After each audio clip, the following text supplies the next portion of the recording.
지난 5월은 가정의 달입니다. 특별히 요셉에 대해서 말씀을 드렸죠. 요셉이 부모님을 얼마나 효도를 잘했는지, 우리도 요셉처럼 육신의 부모님을 잘 섬겨야, 그래야 이 땅에서도 복을 받습니다. 하나님이 약속한 내용이거든요. 자, 이제 오늘은 우리 부모님들이 자녀들을 어떻게 가르쳐야 되는지 말씀을 드리겠습니다. 이게요, 너무나도 중요합니다. 가르칠 걸 제대로 가르치지 않으면 나중에 부모된 우리가 큰 후회를 하게 되는 거죠. 그렇다고 자녀들이 잘못했다고 해서 자녀들 탓할 필요가 없습니다. 어떻게 보면 모든 책임의 1차 책임은 부모된 우리에게 있는 겁니다. 자, 그래서 오늘은 두 가정을 말씀드리려고 해요. 한 가정은 한나의 가정, 온전한 신앙으로 자녀를 잘 가르쳐서 큰 복을 받은 가정이고요. 그리고 또 한 가정은 엘리 제사장의 가정, 불신앙으로 자녀를 가르쳐서 그렇다고 하나님 믿지 마라 이렇게 한 건 아니지만 어떻게 보면은 신앙을 방치한 거예요. 그것도 어떻게 보면 또 불신앙으로 가르쳤다라고 할 수도 있죠. 결국 그 가정은 무서운 재앙을 당하게 됩니다. 자, 우리 성도님들의 가정은 엘리 같은 가정이 되지 마시고 정말 한나의 가정처럼 하나님도 잘 섬기고, 그래서 이 땅에서도 복을 받는 여러분이 되시기를 주의 이름으로 축원합니다. 자, 그럼 먼저 한나의 가정에 대해서 말씀을 드릴게요. 사실 한나는 개인으로 보면 전혀 행복한 가정이 아닙니다. 왜냐하면 결혼은 했는데 자녀가 없었거든요. 당시에는 만약 자녀를 못 낳는 여인이 있다 그러면 하나님께 저주를 받았다라고 생각을 했어요. 그러니까 뭔가 잘못한 게 있으니까, 아니면 부모님이 뭔가 잘못한 게 있으니까 애를 못 낳는 게 아니냐, 이 생각을 한 거죠. 그러다 보니까 한나도요, 본인도 그렇게 생각을 하는 거예요. 야, 나도 내 인생이 왜 그런가, 정말 하나님께 저주를 받아서 내가 이렇게 애를 못 낳는구나 라고 생각을 했고요. 이런데다가 같이 살고 있는 어떤 여자가 있어요. 원래 이제 남편이 아내가 2명이거든요. 그러니까 이 또 다른 이 여자가요, 얼마나 괴롭히는지 몰라요. 야, 너는 하나님께 저주받아서 애기도 못 낳는구나, 나봐라, 나는 애가 몇 명인지 아냐, 이런 식으로 얘기하니까, 그러니까 한나가 너무나도 슬픈 거예요. 얼마나 슬픈지 밥이 안 넘어가요. 진짜 스트레스 많이 받고 마음이 괴로우면 밥을 못 먹습니다. 그러니 한나는 날마다 울 수밖에 없죠. 이때 한나가 할 수 있는 단 한 가지가 있습니다. 이게 뭘까요? 바로 하나님께 간절히 기도하는 거예요. 눈물로 기도하는 겁니다. 성도 여러분, 하나님이 우리에게 어떤 어려움을 주실 때 다 이유가 있습니다. 이유 없는 고난이 없습니다. 가장 큰 이유는 뭘까요? 바로 기도하라고, 하나님을 의지하라고, 그러라고 고난을 주시는 거예요. 사실 한번 생각해 보세요. 만약에 우리가 고난이 없다면 과연 기도할까요? 만약 저도 목사로서 교회가 가만히 있어도 부흥하고 성도님들이 다 잘되고 문제도 하나도 없고 그러면 아마 저도 기도 안 할지 몰라요. 왜냐면 가만히 있어도 다 되니까. 그런데 때로는 이런 문제 저런 문제, 개인적으로 가정적으로 아니면 성도님들의 가정이나 교회 전체적이나 이런 어려움들이 있기 때문에 더 저도 기도할 수밖에 없는 겁니다. 한나도 만약에 그냥 결혼해서 덜컹이라고 하면 안 되죠. 그러니까 곧바로 아기를 낳았다, 한 명도 아니고 한 10명 낳았다 그러면요, 이 문제 가지고 분명 기도 안 할 거예요. 왜냐하면 너무 자연스럽게 아기를 낳으니까. 근데 아기를 못 낳는 이것 때문에 간절히 기도를 합니다. 그리고요, 집에 의지할 사람이 아무도 없어요. 그 여자는 맨날 괴롭히고 있고, 그리고 남편이 하나 있는데 남편이 자기를 사랑하는 건 맞아요. 그런데 아니, 사랑을 하면 지혜롭게 사랑을 해야 되는데 저 나쁜 여자가 보는 거 알면서도요, 한나한테 너무 잘 챙겨주는 거예요. 그러니까 이 여자 가만히 있나요? 더 괴롭히죠. 자, 그러니 한나 입장에서는 남편도 의지할 게 아닙니다. 그러니 어떻게 할까요? 바로 하나님 집에 와서 간절히 기도하는 거예요. 간절히 하나님만 바라보고, 집에 있기도 힘들고 괴롭고 어디 뭐 놀러 가는 뭐 그런 상황도 아니고, 그러니까 남편이 제사장이니까 성막에 간다, 일하러 간다, 그럼 따라가 가지고 거기서 기도하는 거예요. 성도 여러분, 혹시 사람 때문에 힘들고 괴롭고 뭐 심지어 가족 때문에 힘들 때 그냥 집안에서 계시지 마십시오. 남편 붙잡고 아내 붙잡고 뭐 애들 붙잡고 싸우고 그러지 마십시오. 그 시간에 차라리 교회 오세요. 예배 시간이다 그럼 예배 시간에 오셔서 기도하시고, 예배 시간 아니더라도 우리 지하에 기도실이 있거든요. 여러 가지 기도 제목이요, 계속 그 텔레비만 봐도 돼요. 여러분, 기도 제목이요 계속 한 1분마다 바뀝니다. 한 20분만 기도하면요, 뭐 그냥 여러 가지 뭐 나라와 민족까지 다 기도할 수 있어요. 제가 이 오신 분들 방명록처럼 이름 쓰고 시간 쓰고 이거 있거든요. 제가 봤는데 몇 개월 3월부터 시작했습니다. 보니까 몇백 명이 참석을 하셨더라고요. 와서 기도하셨는데, 근데 한 가지 안타까운 건 했던 분이 기도하고 안 했던 분들이 아마 더 많을 것 같아요. 그러니 여러분, 그냥 집에서 힘들게 뭐 사람끼리 싸우고 이러지 말고 교회로 오십시오. 교회 와서 눈물로 기도하는 거예요. 어떻게 보면 그러라고 일부러 사람과의 그런 마찰도 주실지도 몰라요.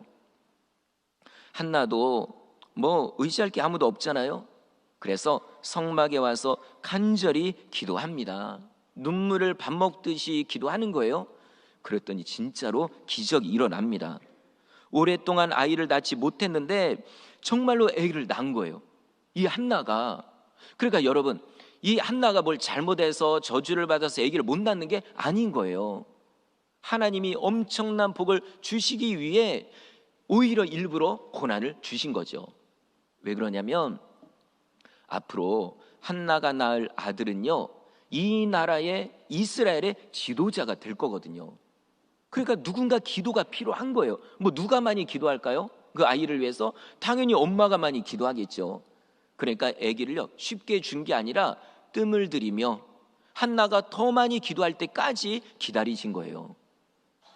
성도 여러분, 혹시 내가 지금 어렵고 힘들다고 해서 아니면 주변 사람이 나보고 욕을 하거나 아니면 손가락질해도요, 그거 상관하지 마십시오. 그냥 기도하면 돼요. 하나님 붙잡고. 그게 어떤 문제가 됐던. 자, 한나는 그렇게 기도해가지고 아이를 낳았습니다. 그 아들이 누굴까요? 이름이 사무엘. 아주 나중에요 이스라엘의 위대한 지도자가 됩니다. 어떻게 보면 이렇게 생각이 돼요. 하나님이 이스라엘의 위대한 지도자를 주기 위해서 어느 가정에 줄까, 어떤 엄마에게 줄까 쭉 돌아보는 거예요. 아무한테는 안 주겠죠. 간절히 기도하고 간절히 매달리고 오직 하나님만 바라보는 그 집안의 그 여인에게 주는 겁니다. 지금도 모릅니다. 하나님께서 뭐 물질이 됐던 어떤 게 됐던 자 복을 주고는 싶은데 누구에게 줄까? 어떤 사람이 그릇이 준비되어 있을까? 그러고 계시면은 여러분, 저는 괜찮습니다, 다른 사람 주십시오, 뭐 그래도 뭐 양보하는 차원에서 좋겠지만 그건 좋은 게 아닙니다. 내가 준비가 되면 하나님이 복을 부어 주십니다.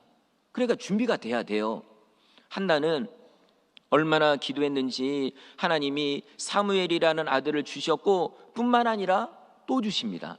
아들 3명에 딸 2명까지 모두 6명. 와, 이런 일이 일어나리라고는 상상도 못한 거예요. 이미 나는 애를 못 낳는다고 생각했거든요. 근데 하나님이 한번 복을 주시니까 계속 복이 이어져 가는 겁니다. 자, 그런데 그걸로만 끝나는 게 또 아니에요. 더 감사한 거는 첫째 아들 이 사무엘이 엄마의 신앙을 그대로 물려받은 겁니다. 제가 볼 땐 이게 더 큰 축복인 것 같아요. 내가 하나님 만나고 응답받고 은혜 체험한 거 감사하죠. 근데 만약에 이게 내 때에 딱 끝나버리고 자녀들은 믿음 생활을 안 하고 하나님을 모르고 이렇게 된다고 하면 이게 얼마나 마음이 괴로운가요? 그런데 감사하게도 내가 신앙생활한 것처럼 내 자녀들이 신앙생활 열심히 하고 여기에다가 내 손주들까지 열심히 하고 뭐 감사하다고 뭐 한 가지 더 붙인다고 하면 증손주들까지 신앙생활 열심히 한다면 이것처럼 좋은 게 없습니다. 모두가 다 천국에 가서 다시 한 가족으로 만나서 천국의 모든 걸 다 누리게 될 거 아니에요. 자, 감사하게도 사무엘이 엄마의 신앙을 그대로 물려받은 거예요. 그런데 한 가지 마음 아픈 건 있어요. 뭐냐면 아기를 낳거든요. 근데 아기를 젖을 먹을 때까지 그러고 있다가 젖을 딱 떼니까 그때서야 이 아기를요 성막에다가 갖다 바친 거예요. 거기서 자라라고, 거기서 크라고. 왜 그러냐면은 한나가 아기 낳기 전에 그런 기도했거든요. 하나님, 만약에 저에게 아들을 주시면, 정말 아기를 낳을 수 있게만 해주신다면 그 아이를 하나님께 바치겠습니다 라고 기도를 했거든요. 자, 드디어 아기가 낳습니다. 애를 낳았어요. 이 아기는요 내 생명보다 귀한 아들이에요. 이 아들을 젖먹이면서 또 돌보면서 똥 치우면서도 얼마나, 이게 똥이 아니죠, 이거는 보석이죠. 그런 식으로 아기를 키웠는데 이제는 젖을 뗄 때가 되니까 보내야 돼요. 마음이 그냥 아무렇지도 않았을까요? 아마 아기를 못 낳을 때 흘렸던 눈물보다 더 많은 눈물을 흘렸을지 몰라요. 완전히 마음이 찢어지는 거죠. 내 자식을 하나님께 바쳐야 되는 이 마음, 이 심정. 그래도 한나는 합니다. 왜냐하면 하나님께 약속을 했으니까. 그리고 중요한 거, 이 자식은 사실 이제는 내 자식이 아닌 거예요. 하나님이 주신 게 분명하기 때문에 하나님이 원하는 대로 키워야 되는 겁니다. 그래서 울더라도, 마음이 찢어지더라도 이 아이를 하나님께 드린 거예요. 자, 그러면 아기를 성막에다가 보내놓고 편안하게 잠 잤을까요? 그래도 아들 셋에다가 딸이 둘이 더 있으니까? 아닙니다. 다 자녀를 키워본 부모님들은 똑같잖아요. 애들이 다 잘 되고 있어도요, 한 명이 안 되고 한 명이 아프거나 그러면 이게 계속 마음이 괴로운 거죠. 똑같아요. 한나가 아들을 보내놓고 수십 번씩 하루에도 생각했을 거예요. 그러면 생각으로 끝났을까요? 믿음의 엄마인데 기도했겠죠. 날마다 기도합니다. 아침이고 점심이고 저녁이고 틈날 때마다 아들 생각하며 아들을 위해 기도하는 거예요. 하나님, 제발 우리 아들 지켜달라고, 보호해달라고. 이제 제사장으로 보냈는데 정말 거기서 잘 배우고, 거기 엘리 제사장이 있으니까 그 제사장님한테 잘 배우고 인정받고 사랑받고 백성들에게도 인정받는 그런 제사장 되게 해달라고 계속 기도를 하는 겁니다. 여러분, 우리가 자녀를 위해서 할 수 있는 최고의 일은 바로 기도입니다. 진짜로 기도예요. 자녀를 위해서 간절히 기도하는 겁니다. 한나도 사무엘을 위해서 할 수 있는 일이 없어요. 어차피 떨어져 지내거든요. 같이라도 있어야 잔소리도 하고 이렇게도 하겠지만 아무것도 못해요. 1년에 몇 번 가서 얼굴 보는 거, 헤어질 때 마음이 얼마나 아플까요? 그러니 날마다 또 울면서 기도하는 겁니다. 예전에는 슬퍼서 울었다면 정말 이게 아들을 사랑하는 마음으로 그렇게 간절히 기도를 하는 거죠. 그랬더니요, 하나님이 그 기도를 들으시고 이 아들을요 얼마나 잘 키우시는지 몰라요. 엄마가 데리고 있을 때보다 하나님 아버지께서요 데리고서 더 잘 키워주시는 거예요. 여러분, 이걸 믿으십시오. 내가 자식들 다 챙기려고 하지 마세요. 그렇다고 방치해라 그냥 이런 의미가 아니라 먼저 하나님의 뜻, 그러고서 자녀를 챙기는 거예요. 그러면 하나님이요 내가 챙기지 못한 부분들 하나님이 챙겨주십니다. 야곱도 자기 아들 요셉 가장 사랑하잖아요. 근데 17살에요 죽었어요. 원래 안 죽었지만 이제 죽은 줄 알고 있는 거죠. 그런데요, 오히려 아빠가 아들을 끼고 데리고 있을 때보다 오히려 하나님이 데리고 키우실 때가 더 잘 큰 거예요. 오히려 아빠가 끼고 있을 때는요 자꾸 다른 아들들이 요셉을 괴롭히잖아요. 아마 언젠가 죽었을 거예요, 요셉이요. 아빠가 데리고 있었다면. 근데 하나님, 어떻게 보면 하나님이 데려간 거예요. 내가 키우겠다고. 물론 고생은 많이 했지만 나중에 딱 만나보니까 죽은 것도 아니고 살아있는 데다가 여기에다가 애굽 나라의 국무총리가 돼 있는 겁니다. 이거 아빠가 잘해서 그런가요? 아빠가 한 일 하나도 없습니다. 하나님이 키워주신 겁니다. 한나도 계속 기도합니다. 그랬더니요 하나님이 이 사무엘을 만나 주신 거예요. 직접이요. 와, 이것도 얼마나 감사한가요? 만약에 우리 성도님의 자녀가 아들이 손주가 딸이 어느 날 와가지고 하는 얘기가 아빠 며칠 전에 꿈에 하나님 만났다고, 예수님 만났다고, 주님의 음성 들었다고. 이 얘기하면 여러분 완전 기절할 거예요. 그죠? 이렇게 귀한 게 없거든요. 근데 진짜 사무엘이 그런 거예요. 엄마는 저기서 멀리 떨어져 가지고 거기서 아들을 위해 기도하고 있고, 아마 그 밤에도요 엄마가 깨어서 기도하고 있을지 몰라요. 그때 하나님이 이 사무엘을 만나 주신 겁니다. 사무엘아, 사무엘아. 자, 사무엘은 그분이 나를 부르는 분이 하나님인지 몰랐어요. 왜냐면 들어본 적이 없거든요. 아직 어리니까. 그래서 엘리 제사장이 나를 불렀나 보다 해가지고 쫓아가요. 이때 사무엘이 있던 곳이 어디냐면은 성막이 이렇게 있잖아요. 그 중에 성소와 지성소가 딱 붙어 있어요. 중간에 뭐가 막혀져 있고, 근데 어디냐면은 아무도 못 들어가는 지성소에 들어가 있는 거예요. 왜냐면 제사장이니까. 근데 이건 참 신기하죠. 원래 1년에 한 번 들어가는 건데 이게 그날따라 1년에 한 번 딱 들어갔을 때 그런 일이 있었는지, 어쨌든 법궤 옆에서 자고 있었던 거예요. 그런데 하나님이 부르신 겁니다. 사무엘아, 사무엘아. 사무엘은 아무것도 모르고 엘리 제사장이 날 부르셨나 보다. 쫓아가요. 제사장님 저를 부르셨습니까? 야, 나 안 불렀는데? 너 뭐 헛것 잘못 들었나 보다. 그냥 가서 자라. 예, 알겠습니다. 가서 잡니다. 자려고 딱 누웠는데 또 부르는 거예요. 이거 제사장님이 또 부르시나 보다. 벌떡 일어나서 쫓아가요. 그런데 야, 너 안 불렀는데? 자, 이걸 3번이나 반복해요. 그래도 사무엘은요 쫓아가는 거예요. 만약에 여러분 집에서 우리 성도님들이 장난삼아 아들 보고 야, 누구야 불러놓고 딱 왔는데, 불렀어요. 그런데 너 안 불렀는데? 자, 한 번은 봐주겠죠. 또 갔는데 또 장난으로 부른 거예요. 그러면 자식들이 가만히 있을까요? 왜 아빠 나를 막 부르냐고 막 그저 난리 칠 거 아니에요. 근데 사무엘은요 그런 게 없습니다. 그냥 아마 10번을 불러도 갔을 거예요. 그러니까 이게 진짜 중요한 거예요.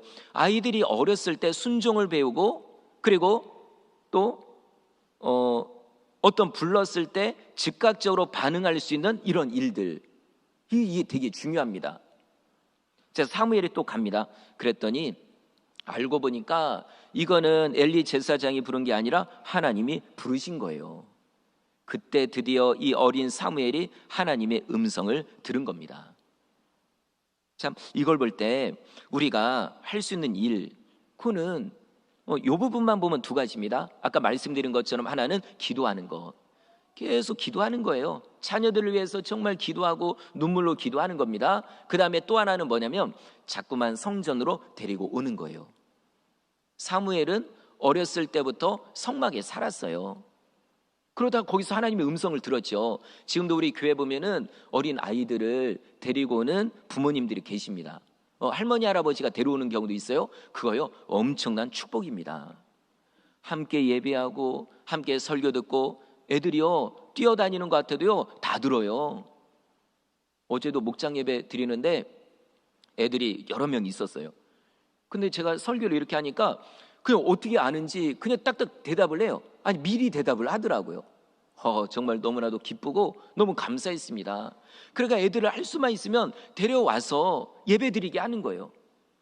교회를 내 집처럼 편안하게 느끼도록 여러분 그렇게 해야 됩니다. 그래도 내 자녀들이 다 커가지고 그런 시기를 놓쳤다 그러면 손주들이라도 데리고 오십시오. 손주들 먹을 거 자꾸 먹여요. 다른 때는 막 먹이면 그저 싫어하지, 막 썩는다고 그 밑에 자녀들이. 그래도 손주들이요 그런 때라도 먹이고 끌고 오는 거예요. 야, 교회 가자고, 교회 가자고. 그래가지고 예배드리고 말씀 듣고 교회를 더 사랑하게 만들고 이렇게 하는 거죠. 자, 이렇게 해서 결국에 이 사무엘은 나중에 이스라엘의 위대한 지도자가 됩니다. 자, 이번에 2번째 엘리 제사장의 가정을 말씀을 드릴게요. 엘리 제사장은 그 당시 나라의 지도자예요. 최고 지도자. 거의 대통령보다 거의 파워가 셉니다. 그러면 부족한 게 없어요. 경제적으로 넉넉하죠. 사회적인 위치도 최고죠. 특별한 가정이에요. 그런데 이 엘리가 자녀 교육을 제대로 못 시킨 겁니다. 당시에는 아버지가 제사장이면 자녀들은 자동적으로 제사장이 됩니다. 그러면 엘리의 아들들도요 제사장이에요.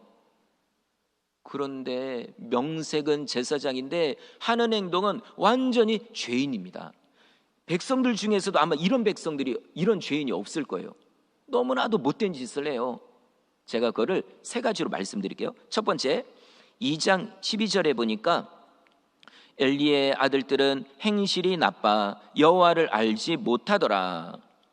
아니, 일반 백성들도 아니고 제사장이라고 하는 이 사람들이요 하나님을 모른대요.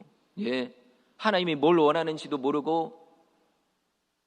자, 그러면 이 아들들이 이렇게 된 거는 누구의 책임일까요? 1차적인 책임, 당연히 부모에게 있습니다. 엘리 제사장. 아니, 백성들은 잘 가르치면서 제사드리라고 이렇게 하면서 자기 자식들은요 완전히 행실이 나쁜 행동을 하는데도 그냥 방치를 한 거예요. 책임이 부모에게 있는 겁니다. 성도 여러분, 성도님들의 자녀들은 하나님을 알고 있나요? 모르고 있나요? 하나님을 잘 섬기고 있나요? 안 섬기고 있나요? 물론 우리 성도님들이 교회 나오신 지 얼마 안 됐으면 자녀들 교육하는 시기가 없었으니까, 그러니까 뭐 못할 수도 있죠. 그런데 교회를 오래 다녔는데도 내 자녀들이 만약에 하나님을 모른다, 하나님을 섬기는 걸 잘 모르겠다, 그러면 부모된 우리의 책임이 있는 겁니다. 그러면요 나중에 그 고통을 다 겪어야 돼요. 내가 물론 잘못을 저지르고 죄를 지은 그 본인들도 고통을 당하지만, 그렇다고 하나님이 싫어서가 아니라 하나님이 사랑하니까 오히려 사랑에 매를 때리는 거죠. 그런데 나도, 부모된 나도 그 고통을 당해야 된다는 거예요. 여러분, 혹시 지금도 그런 고통을 당하고 있는 분이 있을지 몰라요. 자, 그 다음에 두 번째, 이 자녀들이 어떤 나쁜 짓을 했냐면 하나님의 제사를 멸시한 겁니다. 자, 예를 들어 백성들 중에 누가 제사 드리려고 제물을 끌고 왔어요. 뭐 소나 양이나 비둘기나. 그러면요 이 아들들이요 쫓아가 가지고요 그거를 다 뺏어 가는 거예요. 딱 봐가지고 별로인 것 같다 그러면 그냥 내버려도 돼요. 입이 고급이 돼가지고. 그런데 딱 봐서 괜찮은 것 같다 그러면요 가서 그냥 뺏는 거예요. 그럼 백성들이 깜짝 놀래가지고 왜 그러시냐고. 제사 드리려고 가져가면 당연한 거지만 왜 뺏어가냐고. 그러면요 당신 내가 누군데 나한테 대드냐고 이러면서 그냥 아주 그냥 강제로 뺏어가는 거예요. 그리고 성경에 보니까 그런 거예요. 원래 삶아서 드리는 이런 것도 있는데 이걸 삶은 거 원치 않는다고, 구워 먹어야 되겠다고 그래가지고 끌고 갑니다. 정말 말도 안 되는 짓을 하죠. 자, 이때 성경에 뭐라고 돼 있냐면은 사무엘상 2장 17절, 이 소년들의 죄가 여호와 앞에 심히 크면 그들이 여호와의 제사를 멸시함이었더라. 죄가요 엄청나게 크대요.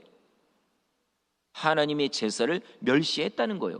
아니, 다른 사람도 아니고 제사를 잘 드려야 될 그런 제사장들이 제사를 완전히 멸시를 한 거예요. 그러니 뭐 누가 와서 제사 드리려고 할까요? 제사 드리고 싶어도, 자, 죄는 지었어요. 회개하려고 하면은 빨리 가서 제사를 드려야 되는데 가면은 뻔하거든요. 엘리의 자식들이요 분명히 이거 뺏어 갈 거예요. 그럼 온전한 제사를 드릴 수가 없어요. 그러니 누가 갑니까? 완전히 이 나라의 영적인 거를요 이 두 명의 아들이 완전히 무너뜨려 버린 거예요. 성도 여러분, 성도님들은 자녀들에게 예배의 중요성을 잘 가르치시기를 바랍니다. 예배가요 진짜 중요하거든요. 이번 연도 목표가 뭐죠? 무너진 제단을 수축하자, 예배 생활을 회복하자, 이런 겁니다. 왜냐하면 예배가 회복돼야 다른 것도 회복되거든요. 그런데 이들은 예배를 완전히 무너뜨려 버린 거예요. 본인들도 예배 제대로 안 드리지만 백성들이 예배하는 것까지요 제대로 못 드리도록 막아 버린 거예요. 자, 예배는 그냥 모임이 아닙니다. 지금도 우리가 지금 예배 드리잖아요. 이거요 그냥 우리끼리 예배하는 걸까요? 성도님들은 저를 보고 저는 성도님들만 바라보고 이렇게 설교하고 뭐 찬양하고 이런 걸까요? 아닙니다. 우리의 예배의 대상은 하나님이십니다. 천지 만물을 창조하신 하나님, 사랑의 하나님이지만 동시에 진노하시는 하나님, 불꽃 같은 눈동자로 다 보고 계시는 거예요.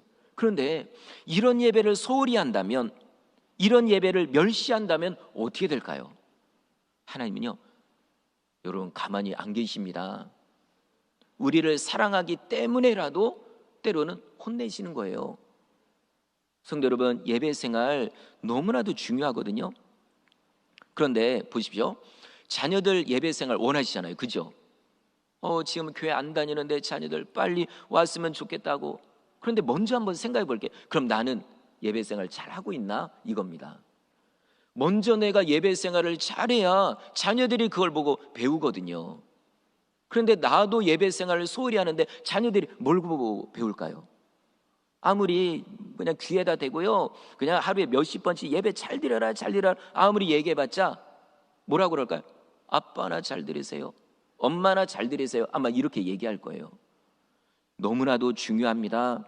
먼저 부모된 우리가 예배를 중요하게 생각하고 정말 마음을 다해 최선을 다해 예배해야 돼요. 그러면요, 설령 자녀들이 지금은 몰라도요 나중에 알게 됩니다. 야, 예배가 이렇게 중요했구나. 만약에 저도요 예배 생활 중요하게 강조 안 하고 성도 여러분 1년에 2번만 와도 됩니다. 부활절, 그 다음에 성탄절 뭐 하나 더 하면은 창립 기념일 때 오십시오. 만약 이렇게 얘기하고 예배 생활 소홀히 하는데도요 이런 설교 안 하면요 나중에 저는 진짜로 죽는 거예요. 저는 이제 오늘 그거죠. 저는 전해야 될 걸 당연히 전해야 됩니다. 경고할 때 미리 경고해야 되고 책망할 때 책망을 해야 돼요. 혹시 듣기 싫어하셔도. 왜냐하면 성도님들이 잘못된 길로 가고 그걸로 인해서 고통을 당하고 어려움을 당하는데 이걸 보고서 가만히 있으면 안 되잖아요. 사실 오늘 엘리의 잘못된 점이 바로 그겁니다. 자식들이 잘못하고 있어도 가만히 보고만 있는 거예요. 자, 그 다음 세 번째 잘못, 성막에서 수종드는 여인들과 동침합니다. 이것도 큰 죄죠. 뭐 이건 당연하죠. 가장 거룩해야 될 성막에서 하나님이 가장 싫어하시는 죄를 저지르고 있는 거예요. 아니 한번 생각해 보세요. 똑같은 성막이잖아요. 여기서 한나의 아들 사무엘은요 은혜 받고 있어요.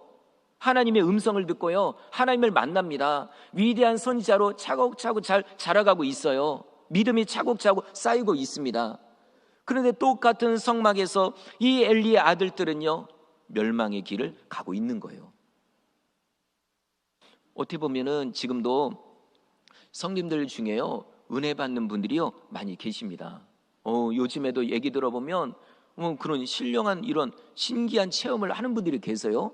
꿈과 환상과 어떤 뭐 응답과 이런 체험을 하는 분들이 계십니다. 그러면 그분들은 그냥 원래 특별한 거고 하나님이 더 사랑하는 거고 나는 덜 사랑하는 거고 이런 걸까요? 아닙니다. 제가 보면 그분들이요 나름대로 진짜 간절하거든요. 진짜 사모합니다. 주일 예배 한 번으로 끝나는 게 아니라 진짜 몸이 아픈데 몸을 끌고라도 와서 예배를 드립니다. 그런 열심이 있으니까, 사모하는 마음이 있으니까 하나님이 그만큼 은혜를 주고 복을 주고 응답을 주시는 거죠. 근데 나는 아무것도 안 하면 아무 응답도 없는 겁니다. 자, 엘리의 아들들 너무 큰 죄를 지었죠. 그래서 이걸 아빠가 알게 된 거예요. 엘리 제사장이. 그래서 아들들 보고 혼내는 거예요. 야, 내 아들들아 왜 그런 짓을 했냐? 여호와의 백성으로 그는 범죄하게 하는 거다. 그리고 사람이 사람에게 범죄하면 하나님이 심판하시고 용서할 거 용서하고 이러지만 너희들이 하나님께 잘못하면 그 누가 용서하겠느냐, 이 얘기예요. 그러면 이 정도로 얘기하면 들어야죠. 그죠? 네. 이 정도로 얘기하면 무섭다 해가지고 아빠 잘못했어 이래야 되는데 그런 게 없습니다. 완전 무시해버려요. 이걸 가리켜 성경에서 뭐라고 하냐면 사무엘상 2장이요 여호와께서 그들을 죽이기로 뜻하셨음이라. 와, 진짜 무서운 말씀이에요. 회개하지 않는 이 마음은요, 이미요, 나 심판 받겠습니다라는 선언하고 똑같은 거예요. 아빠가 얘기해도 누가 얘기해도, 아니 하나님이 얘기해도 나 뭐 괜찮습니다, 난 뭐 하나님의 백성인데요, 나는 또 특별히 제사장인데요. 여러분, 소용없습니다. 회개하지 않으면 그 사람이 제사장이라도, 지금으로 말하면 목사라도 아무 소용 없는 거예요. 결국 나는 심판을 받겠습니다, 죽겠습니다, 이 얘기입니다. 자, 그러면 또요, 자, 이 정도 상황이면 아버지는 어떻게 될까요? 아들들이 나중에 어떻게 될지 뻔하게 알잖아요. 그러면요, 진짜 하나님의 경고를 진짜 무서워한다면요, 아들들을 그냥 매로 때려다가 혼내든지, 아니면은 제사장직을 박탈시키든지, 영원히가 아니라고 그러면은 너 뭐 1년 동안 제사장직 박탈이다, 이렇게 다 얘기해야 될 거 아니에요. 근데요, 아빠가 그런 얘기 안 합니다. 자, 왜 그런지가 바로 뒤에 나와요. 왜 이런 상황을 알면서도 강하게 얘기 안 하는지. 하나님께서 엘리 제사장에게 이런 얘기를 하십니다. 사실 하나님이 직접 말씀해야 되는데 엘리 제사장은요, 이미 영적으로 잠들어 있어요. 영적으로 꽉 막혀 있습니다. 그러니까 음성을 못 들어요. 애는 사무엘 어린이는 거기서 음성을 듣는데 엘리 제사장은 못 들어요. 그러니까 하나님이 다른 선지자를 불러다가 얘기하는 거예요. 자, 뭐라고 얘기하냐면, 내가 아론의 자손들을 제사장으로 세우지 않았느냐? 너도 아론의 후손이기 때문에 제사장이 된 게 아니냐? 그러면 이 은혜에 감사하는 마음으로 나를 잘 섬겨야 되지 않느냐? 그런데 너는 나보다 너의 아들들을 더 중요하게 여겼다. 나보다 네 아들들을 더 사랑했다. 이제 내가 너희 집에 재앙을 내릴 것이다. 네 두 아들 홈리와 비누아스가 한날에 죽으리라.